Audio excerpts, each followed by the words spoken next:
Hello student, welcome again on our YouTube channel। जैसा कि आपको पता है हम 9th क्लास का भूगोल विषय है उसको कर रहे थे, ठीक है। और भूगोल विषय के अंतर्गत हमने फर्स्ट चैप्टर है वो उसको कंप्लीट कर लिया था, सेकंड चैप्टर स्टार्ट करे थे। इसके अंतर्गत हमने जो सेकंड चैप्टर है भारत का भौतिक स्वरूप, इस लेसन के अंतर्गत हमने फर्स्ट वीडियो के अंतर्गत हमने किया था भारत के भौतिक स्वरूप के बारे में, हिमालय की उत्पत्ति के बारे में हमने चर्चा की थी। हमने प्लेट के बारे में, प्लेट मूवमेंट के बारे में चर्चा की थी, किस प्रकार से हिमालय की उत्पत्ति हुई, भारत प्राचीन समय में किस भूभाग का एक महत्वपूर्ण हिस्सा होता था, उसके बारे में हमने पहले जो पार्ट है उसके अंदर चर्चा कर ली थी। हो सकता है कुछ हमारे जो यूट्यूब चैनल से नए नए जुड़े हैं तो उनके लिए हम बताना चाहेंगे कि अगर आप भारत का भौतिक स्वरूप या जो ज्योग्राफी है 9th क्लास की उसका फर्स्ट जो चैप्टर है उसको देखना चाहते हैं तो हमारे प्लेलिस्ट के अंदर जाइए और वहां पे आप सर्च कीजिए, हमारी बहुत सारी वीडियो वहां पे उपलब्ध हो जाएंगी। तो वहां पे आपको इस सेकंड चैप्टर का फर्स्ट जो पार्ट है उसको भी आपको देखने को मिलेगा, उसको आप देख सकते हो ज्यादा जानकारी के लिए। चलते हैं, स्टार्ट करते हैं। आज हमारे सेकंड वीडियो है, सेकंड चैप्टर का सेकंड वीडियो, जिस लेसन का नाम है भारत का भौतिक स्वरूप। इसके अंतर्गत हमने पिछले वीडियो में बताया था कि भारत में अनेक प्रकार की विविधता पाई जाती है। जिस प्रकार से यहाँ पे अलग अलग सांस्कृतिक और धार्मिक विविधता पाई जाती है, उसी प्रकार से यहाँ पे भौतिक विविधता भी देखने को मिलती है। यहाँ पे पर्वत है, पठार है, मैदान है, द्वीप समूह है या मरुस्थलीय क्षेत्र है, वो सब कुछ देखने को मिलता है, ठीक है। तो उनका हम एक एक करके अध्ययन करेंगे, जो जो भारत में अलग अलग भौतिक स्वरूप देखने को मिल रहे हैं। ये मैप है, ये मैप पहले ही बना दिया था टाइम बचाने के लिए। इस मैप के अंतर्गत आप देख सकते हो कि अलग अलग साइड के माध्यम से हमने भारत के अलग अलग 6 जो भौतिक स्वरूप है मुख्य रूप से उनको दर्शाने की कोशिश की है, और नीचे इंडेक्स के माध्यम से आप इनको आसानी से समझ सकते हो। एक एक करके इनका अध्ययन करेंगे। सबसे पहले जो आप उत्तर में देख रहे हो वो है हिमालय पर्वत। साइड के माध्यम से आप पता चला सकते हो कि कौन सा क्षेत्र है वो हिमालय पर्वत के अंतर्गत आता है। दूसरा जो है वो उत्तर का मैदान, उत्तरी मैदान जिसको कहते हैं। थर्ड है इंडियन डेजर्ट जो है भारतीय मरुस्थल है। फोर्थ है प्रायद्वीपीय पठार, और फिफ्थ है कोस्टल प्लेन, और नेक्स्ट है आइसलैंड जो है द्वीप समूह है वो उसके अंतर्गत आते हैं। तो मुख्य रूप से भारत में ये 6 भौतिक स्वरूप है वो देखने को मिलते हैं। एक एक करके स्टार्ट करते हैं। सबसे पहले बात करेंगे हिमालय पर्वत की। हिमालय पर्वत की उत्पत्ति के बारे में हमने फर्स्ट वीडियो के अंदर कर लिया था कि हिमालय पर्वत की उत्पत्ति एक टेथिस नामक सागर से हुई है, ठीक है। उसके एक तरफ उत्तर की तरफ अंगारालैंड और दक्षिण में गोंडवानालैंड जो भूभाग थे उन दोनों के आपस में एक दूसरे की तरफ खिसकने यानी कि अभिसरण होने के कारण जो टेथिस सागर में जो अवसादी चट्टानें थी उनमें वलन पड़ने के कारण हिमालय पर्वत की उत्पत्ति हुई। इसके बारे में अगर आप ज्यादा जानना चाहते हैं तो हमारी प्लेलिस्ट के अंदर फर्स्ट वीडियो में आप उसको हिमालय पर्वत के बारे में ज्यादा जानकारी हासिल कर सकते हैं कि किस प्रकार हिमालय पर्वत की उत्पत्ति हुई थी। तो हिमालय पर्वत की चर्चा करते हैं। सबसे पहले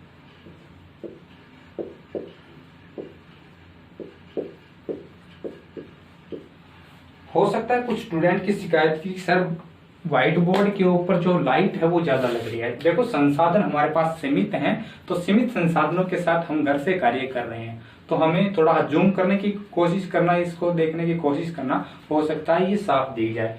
तो सबसे पहले हम बात करेंगे हिमालय पर्वत के बारे में, ठीक है। तो हिमालय पर्वत की बात करें तो हिमालय पर्वत है वो पश्चिम से पूर्व लगभग 2400 किलोमीटर क्षेत्र में फैला हुआ है। यहां से स्टार्ट होके यहां तक लगभग 2400 किलोमीटर लंबाई है। अर्धचंद्राकार,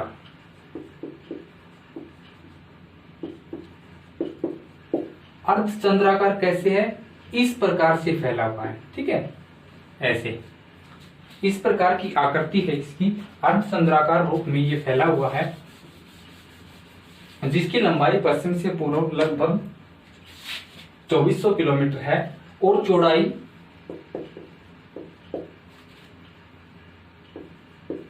400 किलोमीटर से 150 किलोमीटर है, ठीक है। 400 किलोमीटर से 150 क्यों बोल रहे हैं? 150 से 400 क्यों नहीं बोल रहे? क्योंकि हम पश्चिम से पूर्व की बात कर रहे हैं। इधर जो है, जो कश्मीर का इलाका, जम्मू कश्मीर का इलाका, जो पश्चिमी इलाका हिमालय का, वहां पे इसकी चौड़ाई ज्यादा है हिमालय पर्वत की। ठीक है, इस प्रकार से चौड़ाई है वो ज्यादा है, और इधर है इसकी चौड़ाई है वो कम होती जाती है। ठीक है, यहाँ पे तो 400 किलोमीटर, और इधर जाते हैं जो ही असम का जो हिमालय आता है वहां पे 150 किलोमीटर के आसपास इसकी चौड़ाई है वो रह जाती है। ठीक है, तो इसकी लंबाई 2400 किलोमीटर और चौड़ाई लगभग 400 से 150 किलोमीटर है। इसकी औसत ऊंचाई है वो 6000 मीटर है। देखो एक चीज ध्यान देने योग्य है, बहुत सारे बच्चे गलती करते हैं कि ऊंचाई को भी किलोमीटर में लिख देते हैं, 6000 किलोमीटर लिख देते हैं। आपको याद रखना ऊंचाई है वो मीटर में है, और लंबाई और चौड़ाई वो किलोमीटर के अंतर्गत आती है। ठीक है, तो इन तीनों चीजों को आपको देखना है कि हिमालय पर्वत है भारत के उत्तर में स्थित एक विशाल पर्वत है। ये एक नवीन पर्वत है, नवीन वलित पर्वत है। वलन पड़ने से ही हुआ है, और सादी चट्टानों के अंदर वलन पड़ने से इसका निर्माण हुआ, इसलिए वलित पर्वत है। और नवीन, सबसे विश्व के नवीन जो पर्वत है, नए जो पर्वत निर्माण है, वो उनमें से एक है हिमालय पर्वत। इसका जो निर्माण है अब भी हो रहा है। कुछ वैज्ञानिकों ने पिछले कुछ वर्षों में शोध किया है, तो बताया है कि हिमालय पर्वत की ऊंचाई वो धीरे धीरे अब भी बढ़ रही है। इसके नीचे जो प्लेटें हैं इनके अंदर अभी भी मूवमेंट हो रहा है। ठीक है, तो नवीन और वलित पर्वत है, और इसके अंदर ग्रेनाइट की चट्टानें हैं वो मौजूद है यहाँ पे। ठीक है, हिमालय पर्वत के अंदर। इसके अतिरिक्त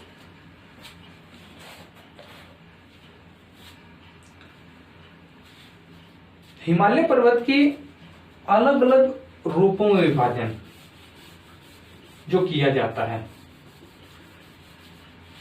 हमें लंबाई चौड़ाई ऊंचाई है या एक नवीन पर्वत है ये, उसके बारे में हम पता है वो चीजें, लेकिन इसका जो क्लासिफिकेशन किया जाता है, वर्गीकरण किया जाता है, वो महत्वपूर्ण है। देखो हम ज्यादा गहराई में नहीं जा सकते, इसलिए इस लेसन को हम करना चाहें तो 5 वीडियो में भी कंप्लीट नहीं होगा। ठीक है, हो सकता है कभी हमें मौका मिला तो ग्रेजुएशन लेवल पे जब वीडियो बनाने की बारी आएगी तब हम इसको और ज्यादा एक्सप्लेन करने की कोशिश करेंगे, लेकिन अब हम 9th स्टैंडर्ड का कर रहे हैं तो वहां तक ही सीमित रखना है इसको। ठीक है, तो हिमालय पर्वत के वर्गीकरण की बात करते हैं तो उत्तर से दक्षिण हिमालय पर्वत को मुख्य रूप से 3 भागों में बांटा है। 3 भागों में बांटा जाता है।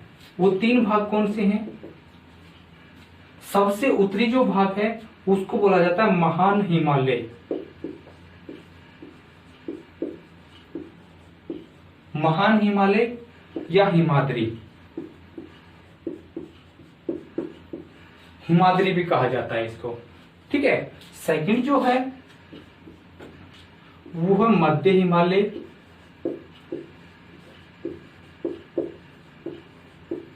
या इसको निम्न हिमालय भी कहा जाता है।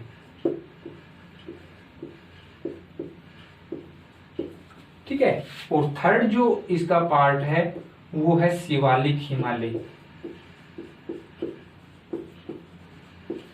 शिवालिक श्रेणी भी बोल देते हैं इसको। ठीक है, इस प्रकार से उत्तर से दक्षिण, देखो उत्तर से दक्षिण कैसे, ऐसे 1 2 3, ये जो है ये महान हिमालय है, सेकंड है मध्य, और थर्ड है वो शिवालिक श्रेणी। इस प्रकार से उत्तर से दक्षिण। वैसे तो अगर बी स्टैंडर्ड में जाओगे आप तो वहां पे 4 क्लासिफिकेशन लेंगे। एक ग्रेटर हिमालय जो है, ट्रांस हिमालय है, तिब्बत हिमालय, वो इसके उत्तर में एक और भी पार्ट कर देते हैं। ठीक है, लेकिन हमें करना है 9th स्टैंडर्ड में, वहां पे 3 प्रकार से इसको विभाजित किया जाता है। जो भी हम चीजें कर रहे हैं वो बिल्कुल एनसीईआरटी बेस्ड है। उनमें जो किताबों के अंदर जो हो सकता है एनसीईआरटी के अंदर बहुत सारी मिस्टेक हैं। ठीक है, तो वो मिस्टेक हम उनको सुधारने की कोशिश करेंगे। तो उत्तर से दक्षिण हिमालय पर्वत को 3 अलग अलग भागों में विभाजित किया जाता है। इन तीनों के बारे में हल्की हल्की इंफॉर्मेशन हमको पेपरों के अंदर जो एग्जाम होते हैं उनके अंदर हमें इसको लिखना है। देखो महान हिमालय की बात आती है। महान हिमालय या हिमाद्री है, सबसे उत्तर में स्थित है। इसकी औसत ऊंचाई 6000 मीटर। देखो 6000 मीटर हिमालय पर्वत की भी औसत ऊंचाई है।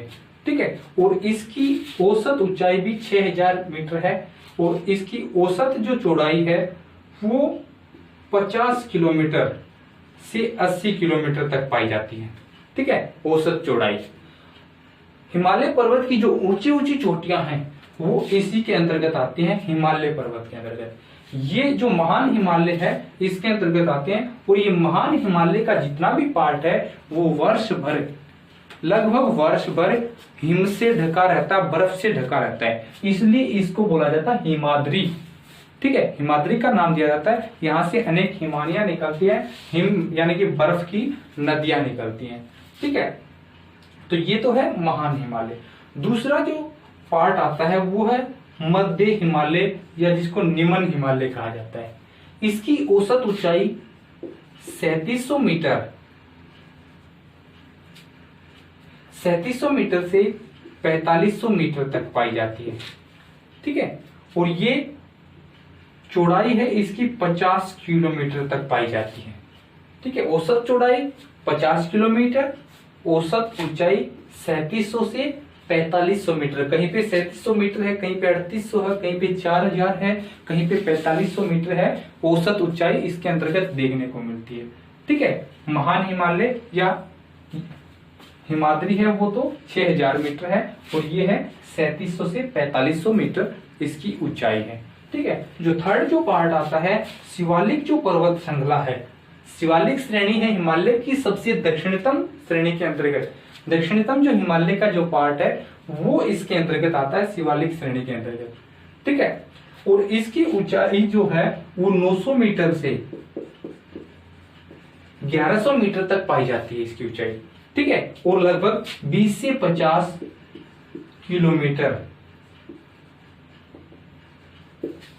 है वो इसकी चौड़ाई पाई जाती है।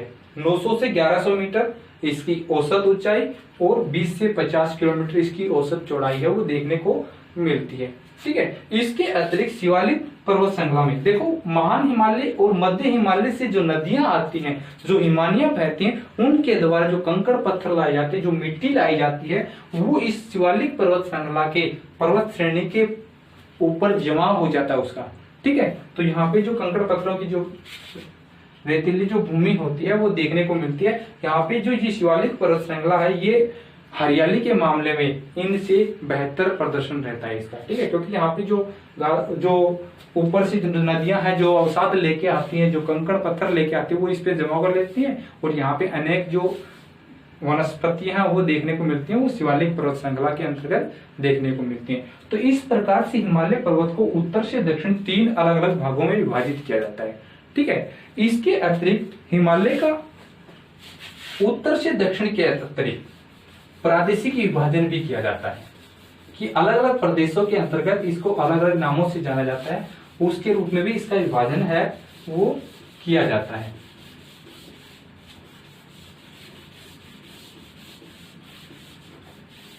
उसको भी करते हैं।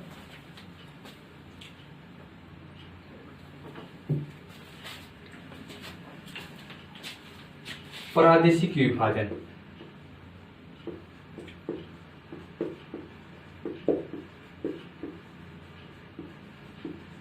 ठीक है। प्रादेशिक विभाजन, प्रादेशिक जो विभाजन है वो नदियों के द्वारा, नदियों के द्वारा इसका सीमांकन किया जाता है। इसको अलग अलग प्रदेशों के अंदर विभाजित किया जाता है। देखो एक तो उत्तर से दक्षिण हो गया, इसका प्रादेशिक विभाजन जाएगा पश्चिम से पूर्व की तरफ। ठीक है, पश्चिम से पूर्व, क्योंकि जो हिमालय पर्वत है वो सिंधु नदी से यहाँ पे दिहांग या ब्रह्मपुत्र नदी तक फैला हुआ है।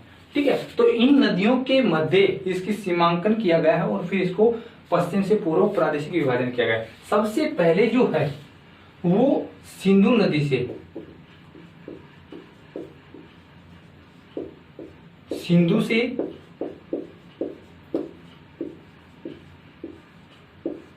सतलुज नदी के मध्य, देखो सिंधु नदी से यहां और सतलुज नदी के बीच ये जो हिमालय का जो हिस्सा है इसको बोला जाता है पंजाब हिमालय।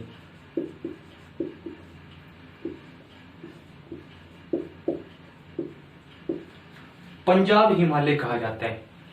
इसके अतिरिक्त इसको 3 अलग अलग स्थानीय नामों से, जो हिस्सा कश्मीर में पड़ता है उसको कश्मीर हिमालय, जो हिस्सा पंजाब या उसके आसपास पड़ता है उसको पंजाब हिमालय, और जो हिमाचल के अंतर्गत आता है उसको हिमाचल हिमालय। यानी कि पूरे को तो बोला जाता है सिंधु नदी से सतलुज नदी के मध्य जो हिमालय पर्वत का जो हिस्सा उसको बोला जाता है पंजाब हिमालय के नाम से। लेकिन इसके अन्य नाम भी हैं, कश्मीर हिमालय जो कश्मीर में है, जम्मू कश्मीर में, पंजाब हिमालय जो पंजाब के पास लगता है, और हिमाचल हिमालय जो हिमाचल प्रदेश के आसपास का जो हिमालय क्षेत्र है वो इसके अंतर्गत आता है। ठीक है, तो ये तो होता है सिंधु से सतलुज नदी तक। इसके पश्चात पश्चिम से पूर्व चल रहे हैं हम, ये ध्यान रखना, पश्चिम से पूर्व, इधर से इधर जाएंगे हम। ठीक है, दूसरा जो है वो कौन सा है,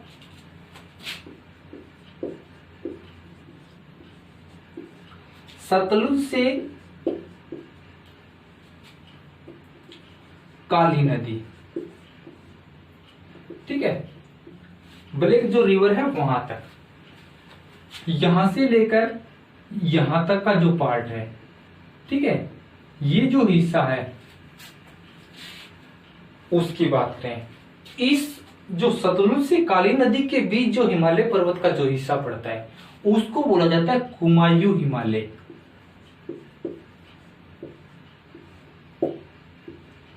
कुमायूं हिमालय के नाम से जाना जाता है इसको। ठीक है, कहां से कहां तक, सतलुज से काली नदी तक। इन नदियों के माध्यम से इसका सीमांकन किया गया, इसका विभाजन किया गया जो प्रादेशिक विभाजन है। ठीक है, और जो थर्ड जो पार्ट है वो है काली नदी से तीस्ता नदी। इसके मध्य जो हिमालय का जो हिस्सा उसको बोला जाता है नेपाल हिमालय, नेपाल हिमालय के नाम से। इसके अंतर्गत विश्व की सबसे ऊंची चोटी माउंट एवरेस्ट, जिसकी ऊंचाई 8,850 मीटर है। देखो कई किताबों में हमें देखने को मिलेगा, हो सकता है एनसीईआरटी के अंदर भी 8,848 मिले। ठीक है, लेकिन पिछले कुछ समय के दौरान जो अध्ययन किया नासा, जो अमेरिकन अंतरिक्ष एजेंसी है, उसने भी अध्ययन करने के पश्चात ये बताया कि इसकी जो ऊंचाई वर्तमान में जो ऊंचाई है वो 8,850 मीटर है, और धीरे धीरे अभी भी इसकी ऊंचाई वो बढ़ रही है। ठीक है, तो 8,850, और वरना हम एनसीईआरटी के बेस पे चले तो 8,848 मीटर ऊंचाई है। ठीक है इसकी, और जो अन्य ऊंची ऊंची चोटियां विश्व की वो नेपाल हिमालय के अंतर्गत आती हैं। एक क्वेश्चन लास्ट में ध्यान करेंगे कि भारत की सबसे ऊंची चोटी है कौन सी है और कहां पे स्थित है, कौन से हिमालय के अंतर्गत, तो काली नदी से तीस्ता नदी नेपाल हिमालय के अंतर्गत ये आती है। फोर्थ जो पार्ट है वो है तीस्ता नदी, तीस्ता से दिहांग, दिहांग जो है वो उसको बोला जाता है असम हिमालय।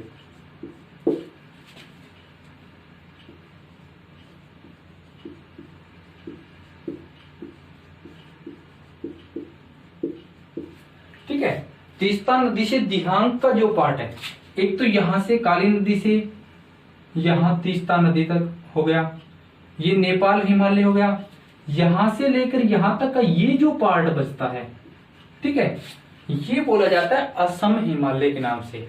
ठीक है, क्योंकि अधिकतर जो हिस्सा वो असम से के साथ लगता है, अरुणाचल प्रदेश के साथ लगता है, तीस्ता से दिहांग नदी तक। ठीक है, और दिहांग जो है वो आपको पता है, और आपको ये बताना है कि किस क्षेत्र के अंतर्गत, कमेंट्स बॉक्स में बताएं आप कि किस क्षेत्र के अंतर्गत इस दिहांग नदी को ब्रह्मपुत्र के नाम से जाना जाता है। वरना वैसे नेक्स्ट जो लेसन है, थर्ड जो लेसन है, उसके अंदर अपवाह तंत्र के अंतर्गत हम करेंगे। तब तक आपको बताना है कि दिहांग को किस प्रदेश के अंतर्गत, किस क्षेत्र में, असम या अरुणाचल प्रदेश या बांग्लादेश के अंदर या मेघालय के अंदर कहाँ पे इसको ब्रह्मपुत्र के नाम से जाना जाता है, या कहाँ पे जाके इसका नाम ब्रह्मपुत्र पड़ जाता है। आप कमेंट बॉक्स में बताएंगे इसको, ठीक है। तो तीस्ता से दिहांग असम हिमालय के नाम से जाना जाता है, ठीक है। तो इस प्रकार से विभाजन हो जाता है। इसका जो फिफ्थ पार्ट जो है, वैसे विभाजन नहीं है लेकिन फिफ्थ पार्ट हम कर लेते हैं। एक होता है जो भारत म्यांमार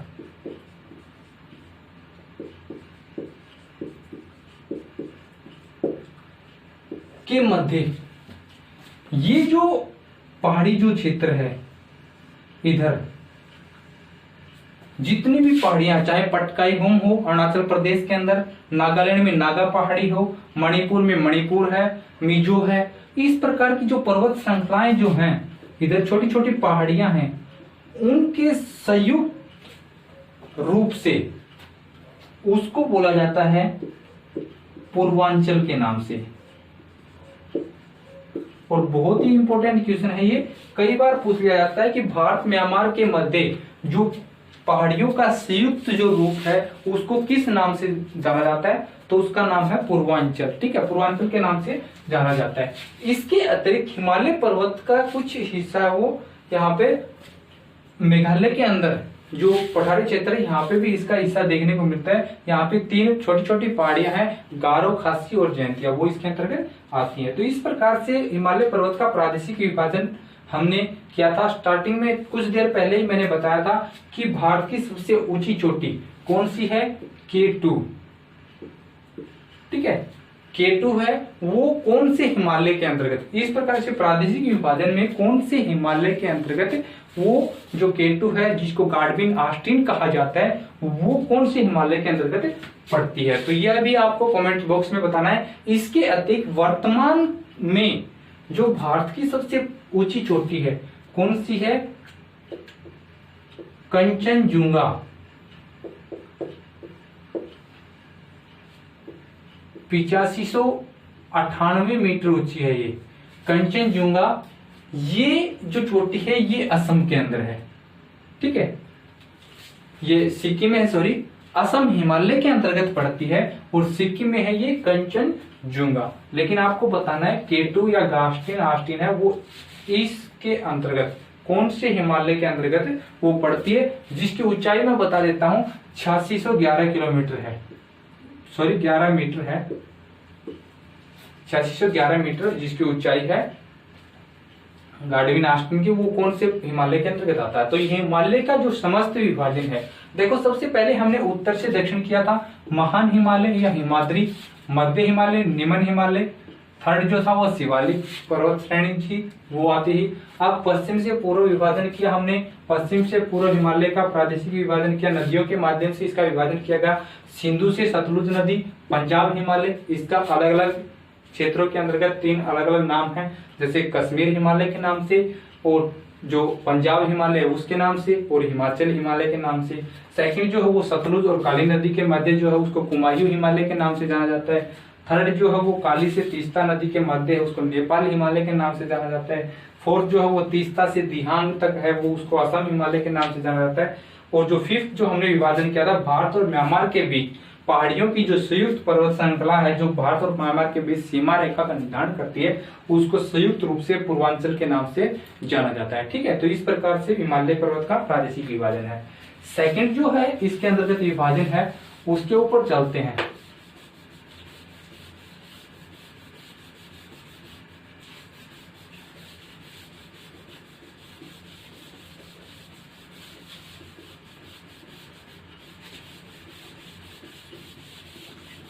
सेकंड है उत्तर का मैदान, ठीक है। ज्यादा गहराई में इसलिए नहीं जा रहे क्योंकि 9th स्टैंडर्ड की चीजें हम कर रहे हैं, ठीक है। अगर हम करते 11th की, या अगर हम करते BA स्टैंडर्ड की, BA सेकेंड ईयर की, तो हमें और भी गहराई में जा सकते थे इसका, ठीक है। तो सेकंड जो पार्ट है जो प्रादेशिक विभाजन के अंतर्गत, पहला हिमालय पर्वत, दूसरा क्या है, उत्तरी मैदान।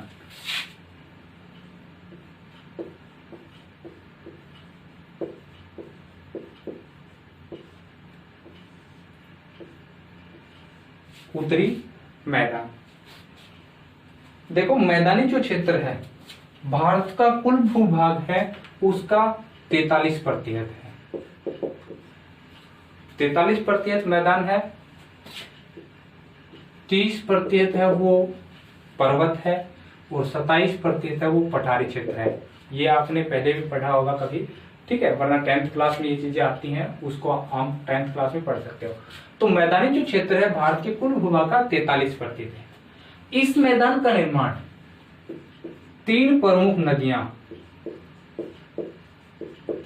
कौन कौन सी, सिंधु, गंगा,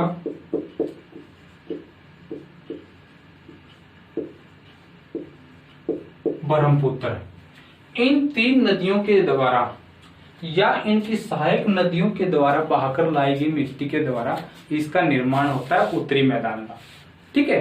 और उत्तरी मैदान का अगर मोटा मोटा जो है, जो मुख्य रूप से विभाजन किया जाता है तो इन 3 नदियों के नाम के आधार पर ही किया जाता है, ठीक है। वो विभाजन कैसे होता है, जैसे सिंधु का मैदान,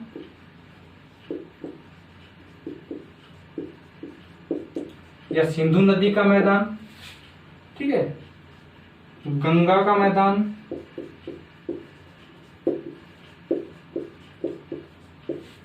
और ब्रह्मपुत्र का मैदान।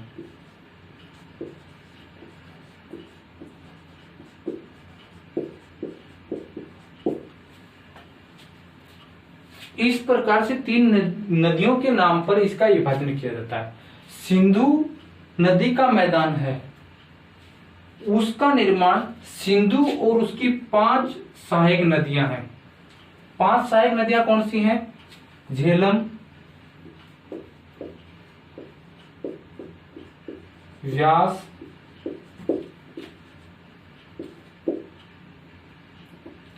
चिनाब, रावी और सतलज। झेलम, व्यास, रावी, चिनाब और सतलुज। इस प्रकार से ये जो 5 सहायक नदियां और सिंधु नदी है उनके द्वारा बहाकर लाई गई जो मिट्टी है, जो जलोढ़ है, उसके जमाव से सिंधु नदी के मैदान का निर्माण हुआ है, ठीक है। और इस मैदान का अधिकतर हिस्सा पहले जो था वो सिंधु का मैदान है, वो समस्त जो मैदान है वो भारत के अंतर्गत आता था। लेकिन 1947 में जब भारत का विभाजन हुआ और भारत से अलग राष्ट्र पाकिस्तान बना तो इस मैदान का, सिंधु के मैदान का अधिकतर हिस्सा पाकिस्तान के अंदर चला गया, ठीक है। तो भारत में केवल कश्मीर या पंजाब के अंतर्गत कुछ ही हिस्सा है वो अब सिंधु का मैदान का हिस्सा है वो यहाँ पे मौजूद है, ठीक है। इसके मैदान का निर्माण कौन करता है, सिंधु और उसकी 5 सहायक नदियां। कई बार क्वेश्चन आ जाता है सिंधु की 5 सहायक नदियां कौन कौन सी है बताइए, तो आपको याद रखना है झेलम, व्यास, चिनाब, रावी और सतलुज, ठीक है, इन 5 सहायक नदियों से। सेकंड जो है वो गंगा का मैदान। गंगा का जो मैदान है उसका निर्माण गंगा और उसकी सहायक नदियां, बहुत सारी सहायक नदियां होती हैं, जैसे यमुना है,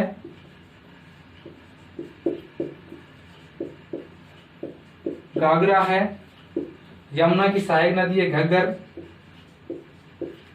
ठीक है, कोसी है, शारदा है।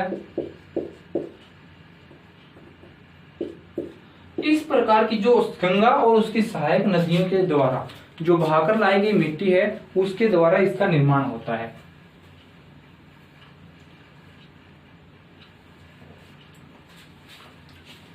गंगा के मैदान का निर्माण होता है, ठीक है। और भारत में सबसे ज्यादा क्षेत्र में फैला हुआ जो मैदान है वो गंगा का मैदान है। थर्ड जो है वो ब्रह्मपुत्र नदी का मैदान है, ठीक है। और ब्रह्मपुत्र नदी का मैदान पूर्वी भारत में, इसका अधिकतर जो हिस्सा है वो असम के अंतर्गत पड़ता है ब्रह्मपुत्र नदी के मैदान का, ठीक है। ब्रह्मपुत्र और उसकी सहायक नदियों के द्वारा जो बहाकर लाई गई मिट्टी है उससे ब्रह्मपुत्र नदी के मैदान का निर्माण होता है, ठीक है। तो इस प्रकार से 3 जो मोटे मोटा विभाजन है नदियों का वो इसके अंतर्गत आता है। इसके अतिरिक्त इसके जो उचावच में है ना बहुत सारी विविधता पाई जाती है। ऐसा नहीं है कि मैदान हो गया तो बिल्कुल समतल मिलेगा, नहीं, मैदान में विविधता देखने को मिलेगी। इसका उचावच है वो उसमें विविधता देखने को मिलेगी, कहीं पे इसकी ऊंचाई ज्यादा है, कहीं पे इसकी ऊंचाई कम है, ठीक है। तो उस उचावच में विविधता के आधार पे इसको अलग अलग 4 प्रकार से विभाजित किया जाता है। जैसे हिमालय पर्वत का प्रादेशिक विभाजन किया था हमने, उसी प्रकार से उचावच के आधार पे इसको 4 अलग अलग भागों में विभाजित किया गया है। वो 4 कौन से हैं? एक तो है भाबर, सेकंड है तराई, थर्ड है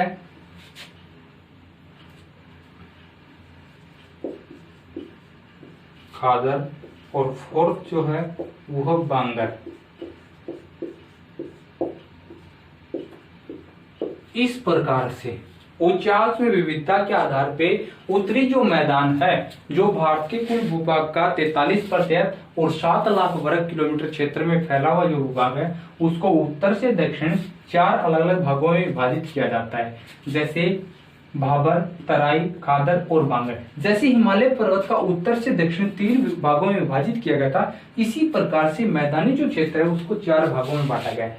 ऐसी 4 पट्टियां पाई जाती हैं, ठीक है। ऐसी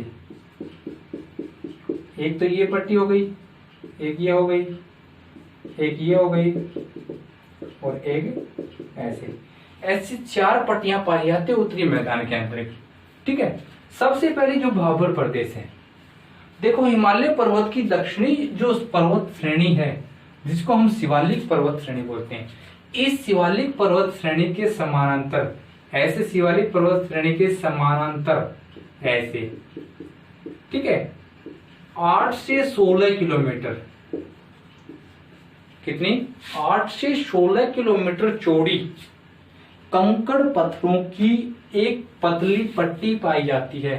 पतली पट्टी का जमाव पाया जाता है और उसी को कहा जाता है भाबर प्रदेश या भाबर का मैदान, ठीक है।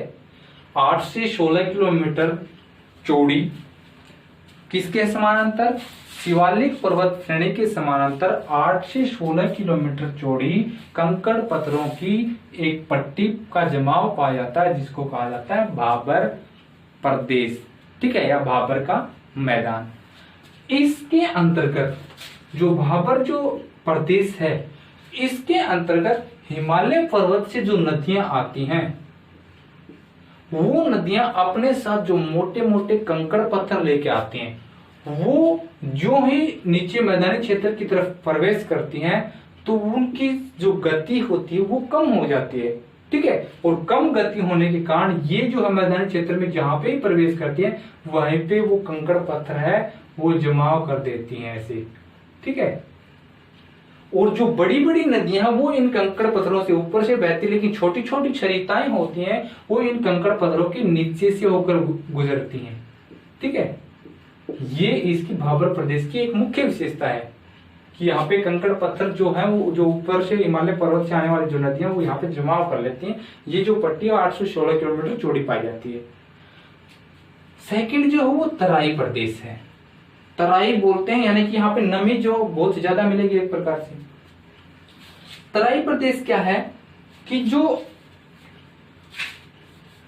भाबर प्रदेश में जो सरिताएं हैं, जो नदियां हैं जो लुप्त हो गई थी, जो कंकड़ पत्थरों के नीचे बह रही थी, वो इस प्रदेश के अंतर्गत वापिस पुनः धरातल पर बहने लग जाती हैं, यानी कि ऊपर वो हमें दिखाई देती हैं वो बहती हुई, ठीक है। और यहां से आने वाली जो नदियां हैं वो मोटे कंकड़ पत्थर तो यहाँ पे जमा कर देती हैं भाबर प्रदेश के अंतर्गत, लेकिन जो बारीक जो रेत है, जो बारीक जो कण होते हैं वो इस भाबर प्रदेश से आगे एक पेटी के रूप में जमाव करती हैं और उसको बोला जाता है तराई प्रदेश या तराई मैदान के नाम से जाना जाता है उसको, ठीक है, आपको याद रखना है कि भाबर प्रदेश में लुप्त हुई नदियां तराई प्रदेश के अंतर्गत पुनः धरातल पर आकर बहने लग जाती हैं और वो अपने साथ जो बारीक कंकड़ पत्थर जो होते हैं वो यहाँ पे जमाव करके वो इस प्रदेश का निर्माण करते हैं, जिसको बोला जाता है तराई प्रदेश।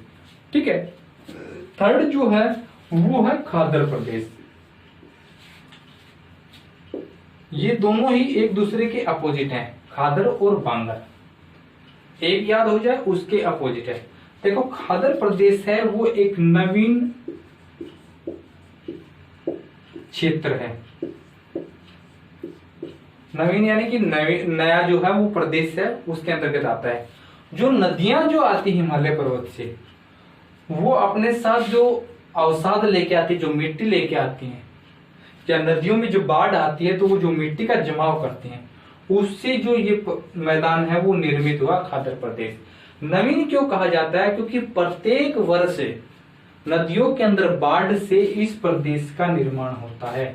ठीक है, प्रत्येक वर्ष खादर प्रदेश के अंतर्गत एक नई मिट्टी की लेयर है वो जमती है, जिससे ये जो मैदान है ये बहुत उपजाऊ है,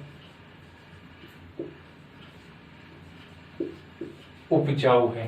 ठीक है, और प्रत्येक वर्ष यहाँ पे एक नई लेयर जमा होती है खादर प्रदेश के अंतर्गत। याद रह जाएगा।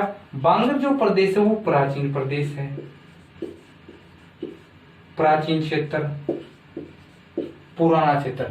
कभी यहाँ पे भी बाढ़ आती थी, लेकिन धीरे धीरे क्या हुआ कि नदियों के द्वारा अवसाद के जमा होने से ये बांगर प्रदेश है वो ऊंचा उठ गया आज। ठीक है, लगातार जमाव से यहाँ पे अब बाढ़ का पानी नहीं पहुंच पाता है बांगर प्रदेश में।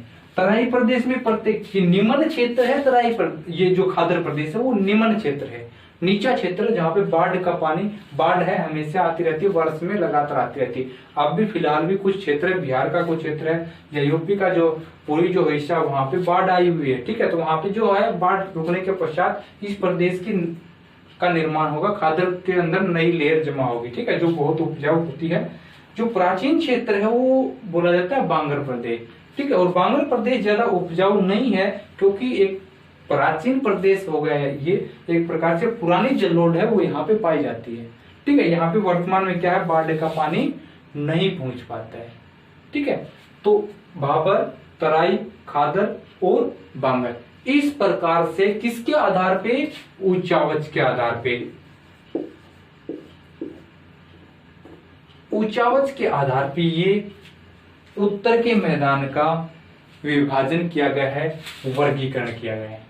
ठीक है, और हमने जो मुख्य जो विभाजन किया था वो नदियों के आधार पे किया था, वो सिंधु नदी का मैदान, वो गंगा नदी का मैदान और ब्रह्मपुत्र नदी का मैदान।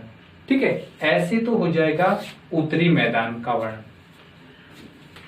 एक और टॉपिक कर लेते हैं छोटा सा, भारतीय मरुस्थल, और सभी करेंगे तो बहुत लंबी वीडियो हो जाएगी, और लंबी वीडियो है वो आपको बोर करने लग जाती है। ठीक है, तो हम एक और पार्ट कर लेते हैं इसका, छोटा सा ही है।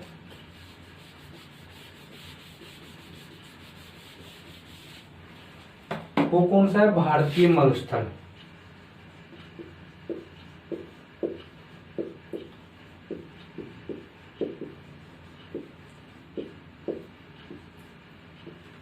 इंडियन डेजर्ट जो है वो इसके अंतर्गत आता है।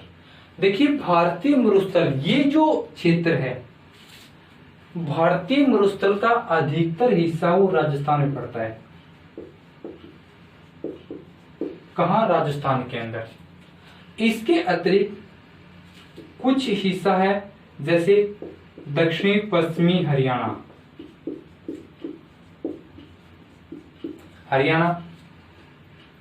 दक्षिणी पंजाब, गुजरात, इन राज्यों के अंदर। देखो, कई कॉम्पिटिटिव एग्जाम में क्वेश्चन आता है कि निम्नलिखित में से कौन से क्षेत्र के अंतर्गत भारतीय मरुस्थल है वो नहीं पाया जाता है। ठीक है, तो आपको याद रखना है राजस्थान के अंदर पाया जाता है, दक्षिणी पश्चिमी हरियाणा, जो दक्षिण पश्चिमी हरियाणा इधर वाली साइड है वो, और दक्षिणी जो पंजाब का जो हिस्सा होता है, ये जो हिस्सा होता है दक्षिणी पंजाब का, यहाँ पे भी पाया जाता है, और गुजरात का जो क्षेत्र है यहाँ पे भी ये जो भारतीय मरुस्थल है वो देखने को मिलता है। ठीक है, यहाँ पे तो पाया जाता है। इसके अतिरिक्त यहाँ पे उच्च तापमान, शुष्क जलवायु, ठीक है, तापमान है वो अधिक पाया जाता है, नमी की मात्रा बहुत कम पाई जाती है। तो जलवायु जो होती है वो शुष्क होती है। यहाँ पे जो वार्षिक वर्षा है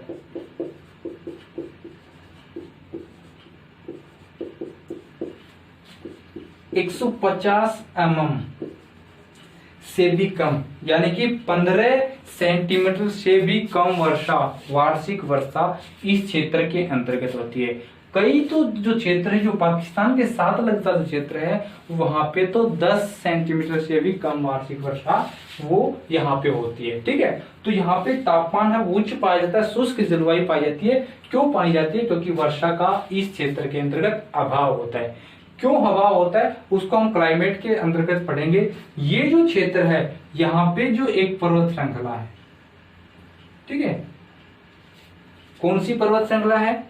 अरावली पर्वत श्रृंखला है, जो विश्व की सबसे प्राचीन पर्वत श्रृंखला में जिसकी गणना की जाती है, विश्व की सबसे प्राचीन पर्वत श्रृंखला है। अरावली पर्वत श्रृंखला के पश्चिम में स्थित है भारतीय मरुस्थल।